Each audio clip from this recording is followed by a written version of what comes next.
सहनाववतु सहनौ भुनक्तु सह वीर्यं करवावहै तेजस्विनावधीतमस्तु मा विद्विषावहै। ओम शांति शांति शांति। वैदिक जीवन पद्धति की इस कक्षा में आप सभी का हार्दिक स्वागत है, अभिनंदन है। वेदो अखिलो धर्म मूलम, वेद सब सत्य विद्याओं का पुस्तक है। वेद का पढ़ना, पढ़ाना, सुनना, सुनाना तथा अपने आचरण में लाना हम सभी का परम कर्तव्य है, परम स्वधर्म, परम स्वकर्म है। वेद के भेद को, वेद के रहस्य को हम तभी जान पाएंगे जब निरंतरता से इसका स्वाध्याय करेंगे। कठिन से कठिन विषय भी हमको आत्मसात हो जाता है, हम उसको समझ लेते हैं जब हम उसमें निरंतरता से लगे रहते हैं। इसलिए नित्य प्रति कम से कम एक वेद मंत्र का स्वाध्याय हमको अवश्य करना चाहिए और उस मंत्र का जो भाव है, उसका जो अभिप्राय है, उसको अपने मन, वाणी और व्यवहार में उतारने का जो हमको परम सौभाग्य मिला है तो उसको हम अवश्य करें, इससे विपरीत आचरण ना करें। ऋग्वेद के चौथे मंडल का स्वाध्याय हम कर रहे थे और चौथे मंडल में हमने लगभग कई सूक्तों का स्वाध्याय किया है और निसंदेह हमारे जीवन और इस जगत की दिव्यता के लिए, भव्यता के लिए हमको इन उपदेशों का अवश्य ही धारण करना चाहिए।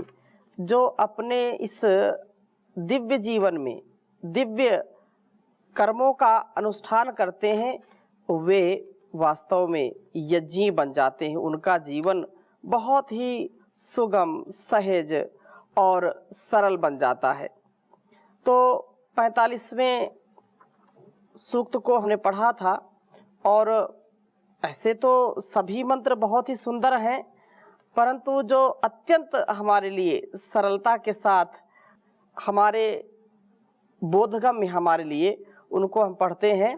तो आज हम विशेष रूप से आनंदमय जीवन जीने के लिए, आनंद से युक्त होने के लिए कुछ वेद मंत्रों का स्वाध्याय करेंगे।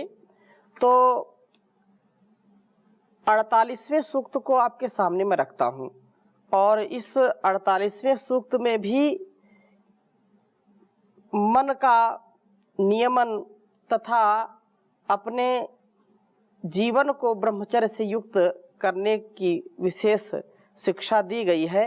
48वें सूक्त के पहले ही मंत्र में कहा कि हम उन ऐश्वर्यों को प्राप्त करें जो यज्ञ आदि का साधन बने और विलासों से व्ययित ना हो, सदा प्रसन्नता पूर्वक कर्मों को करते रहें और सोम का रक्षण करें। तो सदा कर्मों में जो व्यक्ति लगा रहता है वही वास्तव में अपने जीवन को सर्वोच्च शिखर पर आरूढ़ कर पाता है। और जो कभी सुकर्म में, कभी कुकर्म में, कभी दुष्कर्म में, कभी भ्रष्टाचार में, कभी छल कपट में लगाता रहता है तो भूल भटक करके जीवन को नरक बना लेता है, जीवन में उसके सुख शांति नहीं मिलती है। इसलिए हमको अपने जितेंद्रियत्व को स्थापित करते हुए, प्रभु की शरणागति को प्राप्त करते हुए जीवन को जीना चाहिए।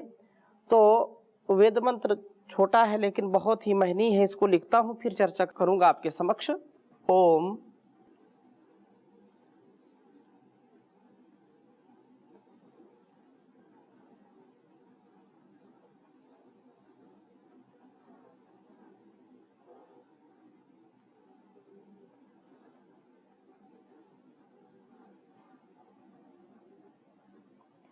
विहिहोत्रा अवीता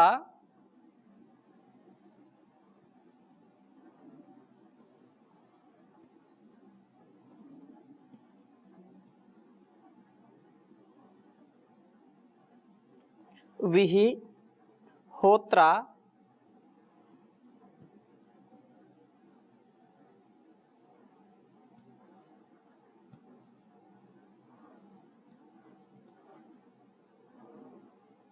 अवीता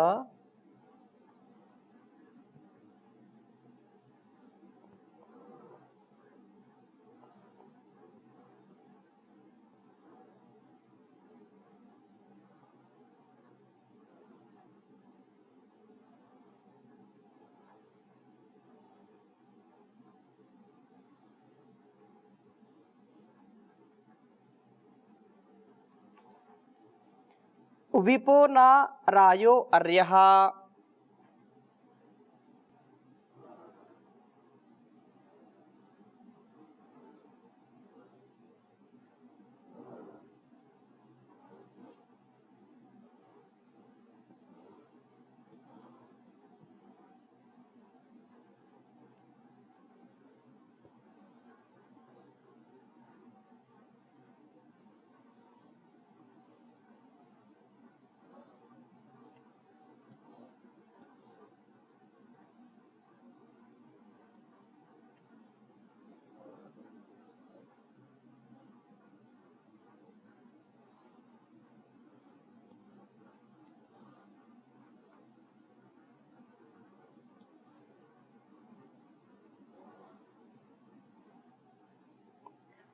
वायवा चंद्रेण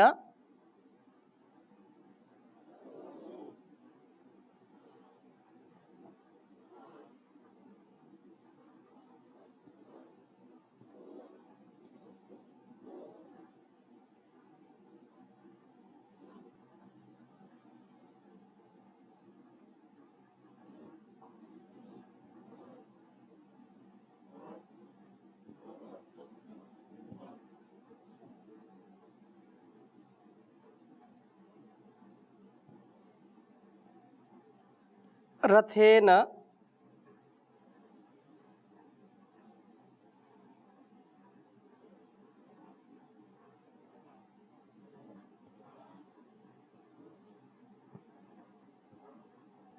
याहि सुतस्य पीतये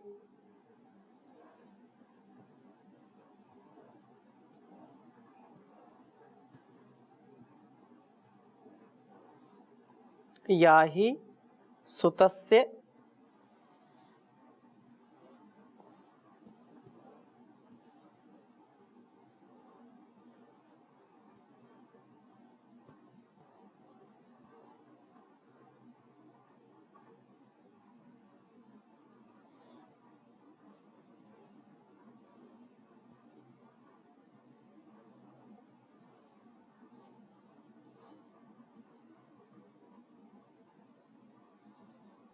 यह मंत्र ऋग्वेद के चतुर्थ मंडल के 48वें सूक्त का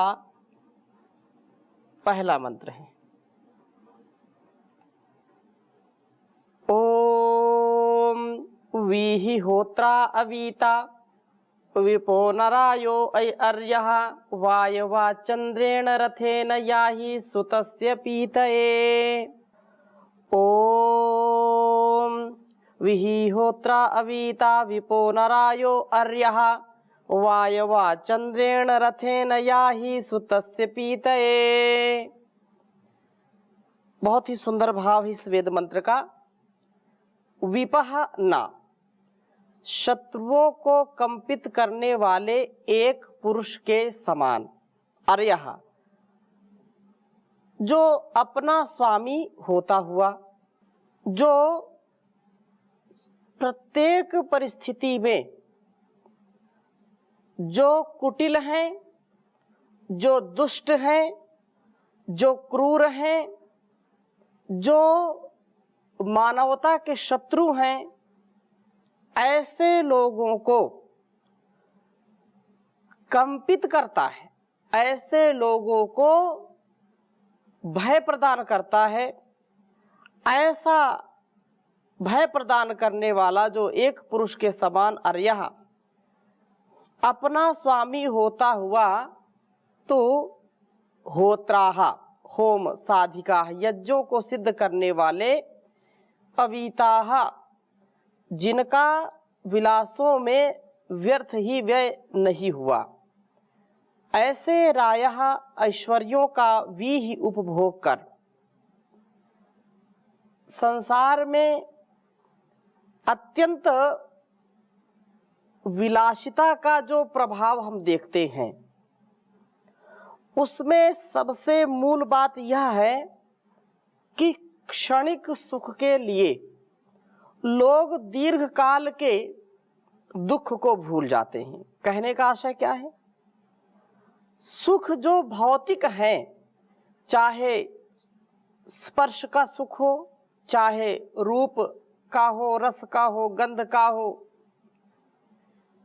इन सभी भोगों में यदि हम विवेक पूर्वक इसका उपभोग नहीं करेंगे तो निसंदेह हम यज्ञी भावना से पतित हो जाएंगे। भोग विलासी होकर के, रोगों से ग्रस्त होकर के, त्रस्त होकर के जीवन को नरकीय बना लेंगे। कोई भी संसार में मनुष्य ऐसा नहीं मिलेगा जो दुख चाहता हो। ना शारीरिक दुख चाहता है और ना मानसिक दुख चाहता है, ना सामाजिक दुख चाहता है। यहाँ तक कि जो भोग योनि है, पशु भी दुख नहीं चाहते, चाहे चींटी से लेकर के हाथी, एंट से लेकर के एलिफेंट पर्यंत जो भी। तो जीवों की यह अंदर की मांग होती है, याचना होती है, कामना होती, वांछा होती है कि उनको दुख ना मिले, वे शरीर से भी पुष्ट रहें, वे मन से भी और इंद्रियों से हमेशा स्वस्थ रहें, सब चाहते हैं। परंतु संसार का जो भोग है, संसार का जो नियम है, संसार में जो व्यक्ति फंस जाता है उसको दीनता हीनता का मुख देखना पड़ता है। वेद मंत्र में कहा है कि आप जो है सबका जो स्वामी आप होते हैं और यज्ञों को सिद्ध करने वाले होते हैं। इस संसार में जो आता है उसको भोग तो करना पड़ता है, लेकिन वह व्यक्ति भोग संतुलित, संयमित, मर्यादित करता है। कहने का आशय क्या है कि बिना भोग के हम संसार में रह नहीं सकते। भोग क्या है? भुज पालना व्यवहार यो हो, जिससे हमारी पालना होती है, जिससे हमारा रक्षण होता है, वह भोग है। आहार भी भोग है, बिना आहार के कोई नहीं रह सकता।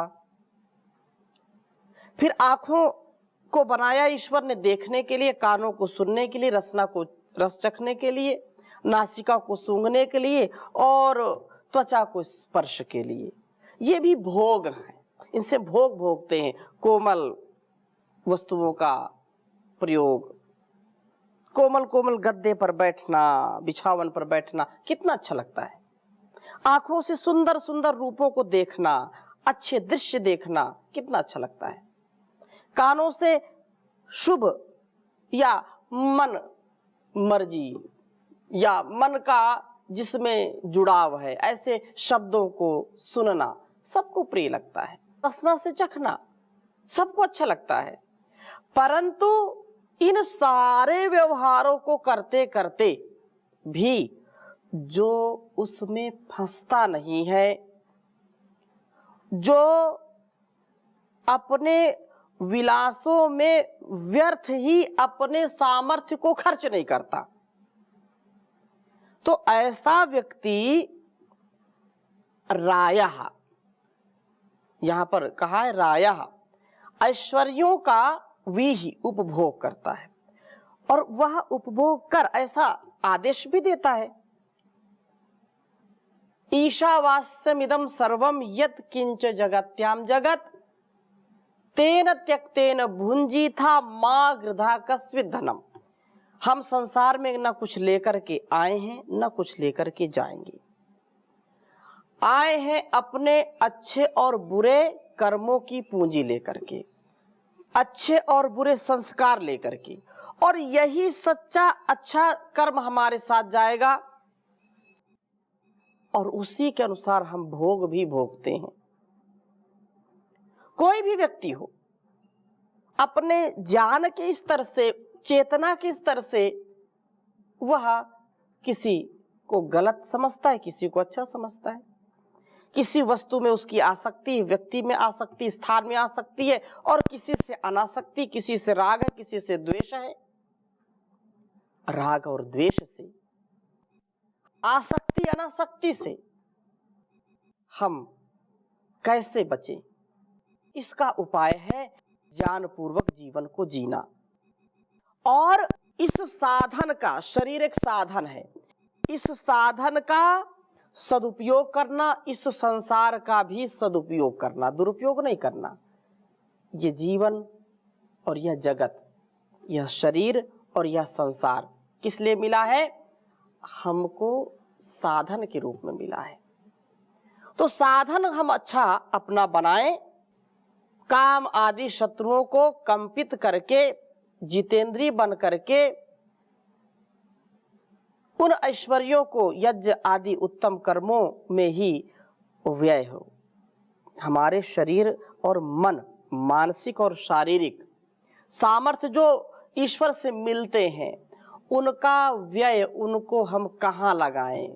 अगर मन में गलत विचार आ रहे हैं, मन में कामुकता है, भावुकता है, मन में लोभ, लालच, छल, कपट, ईर्ष्या, द्वेष की भावना है, तो व्यक्ति उसी में जलता रहता है, जलता रहता है। ये चाहे छोटा परिवार हो, बड़ा परिवार हो, चाहे व्यक्ति धनवान हो या निर्धन हो। जो व्यक्ति मानसिक संकीर्णता से, मानसिक विचारों का शिकार बन जाता है, वह कितना भी अच्छा हो, अच्छा खासा आदमी भी बीमार पड़ जाता है, मानसिक बीमारी हो जाती है। इसलिए इंद्रियों को हम अच्छे कार्यों में लगाएं, अपनी बुद्धि को गलत कार्यों में न जाने दें, अपने मन को गलत कार्यों में ना लगाएं, अच्छे कार्यों में लगाएं। अच्छा कार्य, सच्चा कार्य, अच्छा हमको सफल जीवन जीने का मार्ग प्रशस्त करता है। और यदि हम गलत दिशा में चले जाते हैं, गलत संगति में चले जाते हैं, तो कभी भी उत्कर्ष नहीं होता। और जो सही दिशा में जाते हैं, तो बड़े से बड़े लोग भी जो बहुत दुर्गुणों से युक्त होते हैं, जो कुमार्गी होते हैं, पथभ्रष्ट होते हैं, वे भी अच्छे बन जाते हैं। इसलिए जीवन को दिव्यता से, भव्यता से जीने का प्रयत्न करना। और वेद का आदेश है कि हम धन विलास में व्ययित ना हो, अवीत बने रहें। हम अपनी सामर्थ्य को, अपनी शक्ति को अच्छे कार्यों में लगाएं, बुरे कार्यों में ना लगाएं। अपना रक्षण, अपनी जो व्यवस्था है, सुरक्षा है, जो रक्षा है, वो हमारे जीवन से हमको करनी चाहिए। आगे कहा है वायो गतिशील वा गति गंधनयो धातु, गतिशील पुरुष तू चंद्रेण रथेन, चंद्रेण मनः प्रसाद से युक्त इस शरीर रथ से आया ही समन्तात कर्तव्यों में प्रवृत्त हो, ताकि तू सुतस्य पीते इस उत्पन्न सोम का पान कर सके, सोम को शरीर में ही सुरक्षित रख सके। मन जो चंद्रेण, मना प्रसाद, चंद्रेण रथेन कहा, अर्थात जो प्रसन्न बदन रहता है, प्रसन्न चित्त रहता है, वह मना प्रसाद से युक्त शरीर रथ से समन्तात, वह व्यक्ति जो प्रसन्न है, जो अपने इंद्रियों को नियंत्रण में रखे हुए है, कर्तव्य कर्मों में सदा प्रवृत्त है, उसको ये पता है कि मैं क्या कर रहा हूं, मुझको क्या करना है, क्या नहीं करना है। एक व्यक्ति हजारों कर्तव्यों से बंधा होता है, वही एक व्यक्ति जब किसी का पुत्र होता है तो वह पुत्र कर्तव्य से बंधा है। वही किसी का पिता है, किसी का बेटा है, किसी का पति है, किसी का मित्र है, किसी का स्वामी है, किसी का कुछ, किसी का कुछ। ऐसे संसार में देश का भी नागरिक है, एक भक्त, एक साधक है, एक समाज का एक बहुत बड़ा वह उद्धारक है, एक समाज का प्रहरी है। समाज की जो उसके जीवन में उत्तरदायित्व का जो भाव उसको सदा जागरूक रखता है, ऐसे भावों को जीने वाला व्यक्ति सदा उत्साह में रहता है।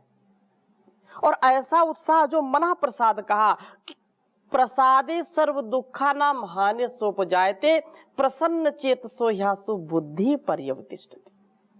जिसका मन प्रसन्न है, जो जितेंद्रिय है, जिसको ग्लानि नहीं है, जिसके अंदर काम क्रोध लोभ की भावना नहीं है, जो सदा निर्लेप भाव से जीता है, निष्काम निरअहंकार निर्विकार बन करके जीता है, तो वास्तव में उसी का जीवन ब्रह्मचर्य से युक्त, उसी का जीवन तेजस्विता से युक्त, उसी का जीवन निरोगता आरोग्यता से युक्त और हर प्रकार के रोगों से मुक्त हो जाता है।